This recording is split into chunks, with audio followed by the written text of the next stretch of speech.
What's going on, everybody? So yes, my final two mock drafts before the season starts. I only wanted to do a couple, but when you keep getting good grades like A's or A pluses, A minuses, you gotta show it off to the crowd, see what it looks like. Could be, a winning group. You never know. This could totally be the strategy I go with, or could not be, and could go definitely opposite directions. It just depends what part where you're located in the draft and who's available, also who hasn't been picked. So see how this goes. Doing my live official draft this Sunday should be very fun, and I'll probably record that, do a little video about who I got. So look forward to that. So yes, this grade was an A plus, one of the few A pluses we've had.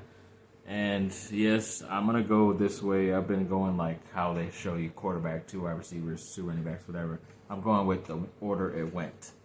These two mock drafts, these final ones. So yes, my first overall pick was Christian McCaffrey. He's gonna be a top 5 player. Most people are gonna get anyway. And yes, I was able to get him here. Obviously, I never had him before, but luckily I haven't because he's always been injured. But hoping that this is finally his injury-free year once again, because he is one of the better fantasy football players of all time, according to his stats. So hopefully. Then with my second pick, ended up going with tight end Mark Andrews, who's considered either the best tight end or the second best tight end going into this football season, especially fantasy football-wise. But it's either him or Kelsey, so I was able to get one of those two guys with my second pick, so I said might as well just get one of the top guys at another position, and we'll see what we can do. Then when it came to my next pick, ended up going with wide receiver A.J. Brown from Philadelphia. So, yes, he's going to have a lot of people there to maybe take away some touchdowns or receptions, but I still think he is the number one receiving option out there. Has a pretty good mobile quarterback in Hurts, so longer lasting plays, get open, and he can throw the ball downfield to you. So looking forward to that. Then next pick was running back J.K. Dobbins, who at the time that I did this mock draft, it was a pretty good selection, but now we haven't really heard much positive about him from Baltimore. There's a possibility he still can play once the season starts, but they're not putting too much stock in it, and they did sign a running back that was released from the Raiders who was pretty good, and Kenyon Drake, so that kind of put a little more fuel to my fire of not picking him in my real draft, but we'll see what happens. It's a pretty crazy situation up there in Baltimore like it was last year. Then my next pick was wide receiver Brandon Cooks, who was pretty much the best fantasy option with the Houston Texans, who's going to be a crappy team. They're going to be down a lot, so once teams are down a lot, they're going to throw more.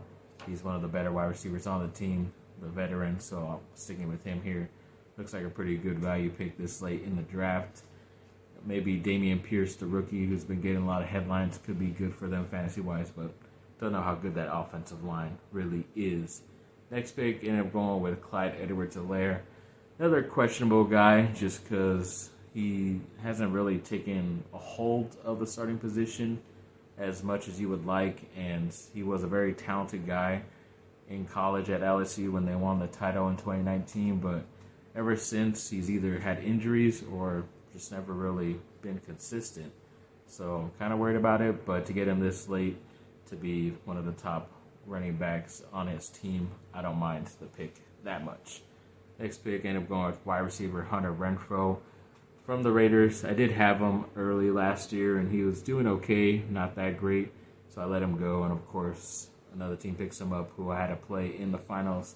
Luckily, he didn't have that great of a game, but yeah, he's still a very talented guy. He was a guy I liked the past 2 or 3 years he was at Clemson. I always thought he was a great possession type of receiver slot guy, and wanted the Chargers to draft him, and they were stupid enough to let their division rivals, the Raiders, get him, and of course he's a great player for them. So stupid the Chargers can be sometimes, their front office. Ended up going next with the running back Cordell Patterson.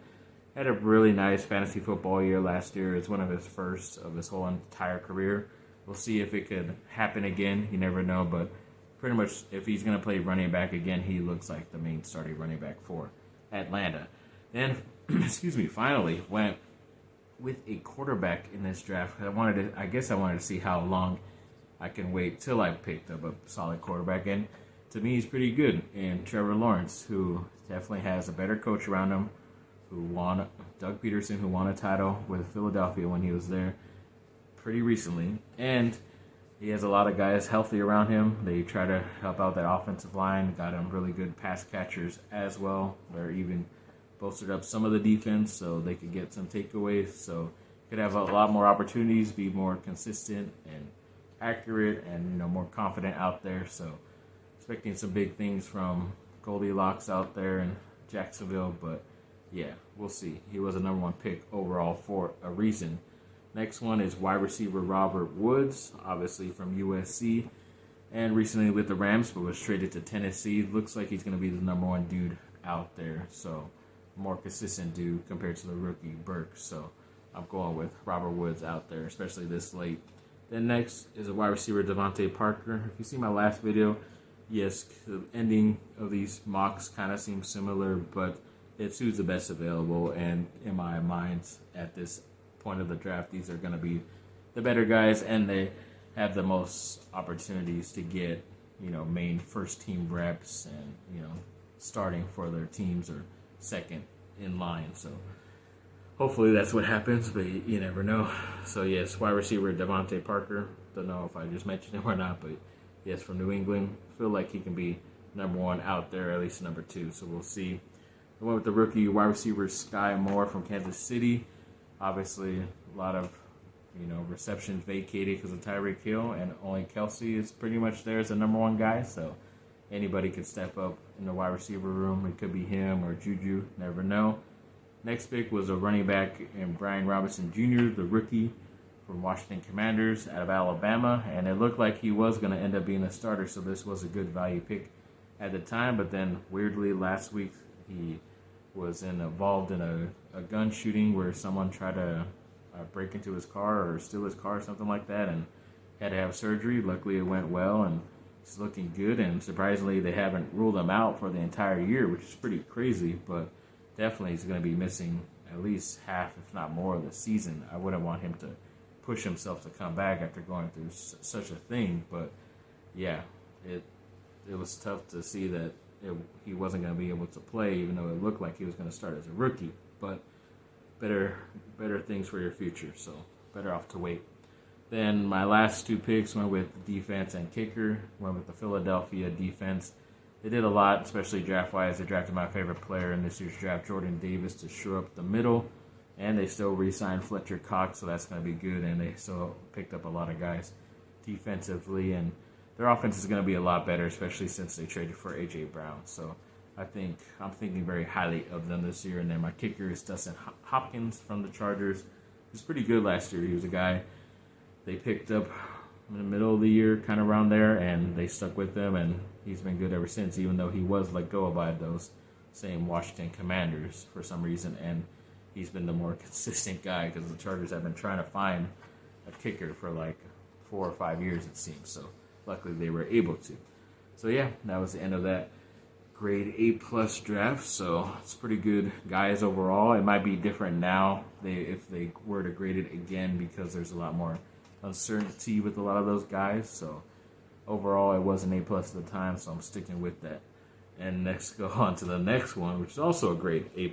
So we're ending off, perfect students here with these mock drafts. So with my first pick in this mock, ended up going with running back Austin Ekeler from the Chargers. Yes, I've never had Austin Ekeler, even though I am a Chargers fan, and all he's been saying he's going to be getting a lot of touchdowns, even though he does believe, he's in a committee type of thing where he will get spelled a lot to save him up and not get injured or hurt. But he still thinks touchdown-wise he's going to be able to score a lot, and he did have 20 touchdowns last year, a lot in the air and running the ball. So see what he can do, and yeah, going with him my first pick. Next pick was a tight end, Travis Kelce. Obviously, heard me mention with Mark Andrews, number 1 or 2.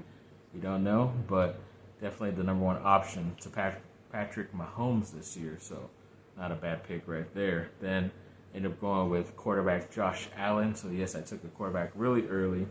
this mock, but in my mind, I feel like I have the first or maybe the second best running back in fantasy. I have the best tight end, and now, considered of the rankings, I have the best quarterback in Josh Allen from Buffalo.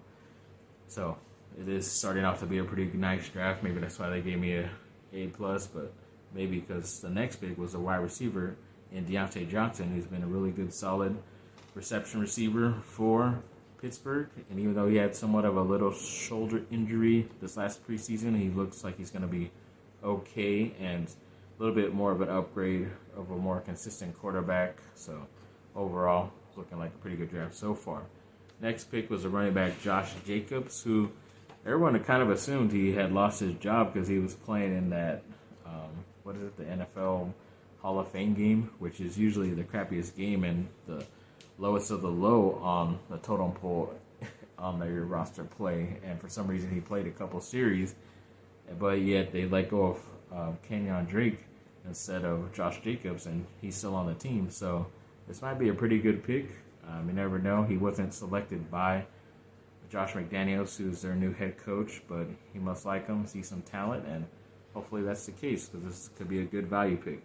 Next one was running back Miles Sanders, who's going to be definitely a top option there in Philadelphia, but he did not have any touchdowns last year, which is pretty crazy for a top starting running back, especially in that offense. But hoping he gets, a good handful of them and gets close to a certain amount of yards, it could help, and he could still be pretty relevant this late in the draft. Next one with the wide receiver, Amari Cooper. This is the first time picking him here. I had him, I forget if it was last year or the year before, where he did all right, even with the Cowboys. And this year, I thought he was going to be good if they let Deshaun Watson play, but obviously they're suspending him, which is good. And it's not good for Amari Cooper because I don't know how consistent Jacoby Brissett can be under center. So this might have been not that great of a pick, but he is considered the better wide receiver on the team. So maybe that's why they still liked it. Next one with the wide receiver, Brandon Ayuk. It's going to be like the second wide receiver there in San Francisco. He's getting a lot of praise this year. Last year he was pretty much in the doghouse, and it kind of showed in the season because he didn't really do much after his pretty good rookie year. But this third year, he's looking pretty solid, getting a lot of good news. So that's what I like to hear and see, especially from a talented, fast dude. And I know they're probably going to be wanting to go quickly in that San Francisco offense. So I like it. And then next, went with wide receiver Elijah Moore from the Jets. He was a first-round pick last year. I think it was first round.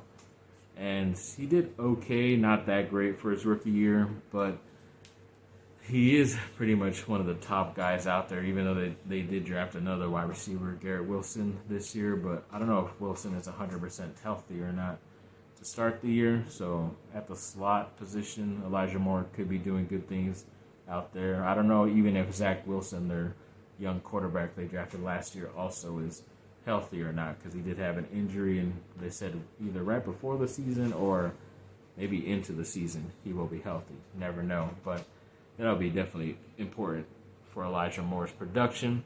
Next one with the running back, Darrell Henderson Jr. from the Rams.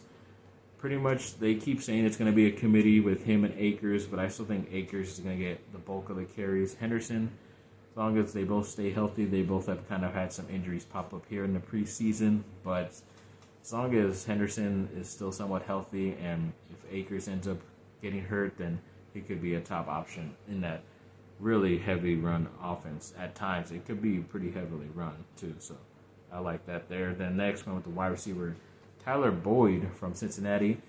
He may be like the fourth or fifth option some days in the offense, but if he was traded to another team who needed a wide receiver, he could be the first, if not the second option on a team. I've been trying to get him to the Chargers to at least be the second option, but, I don't know why he's still wanting to stay there and be like, fiddle to a couple younger guys, but he is a very talented slot receiver, and, if anything happens to the other guys who are ahead of him, he could have a big game here and there, so not bad for a bench guy here.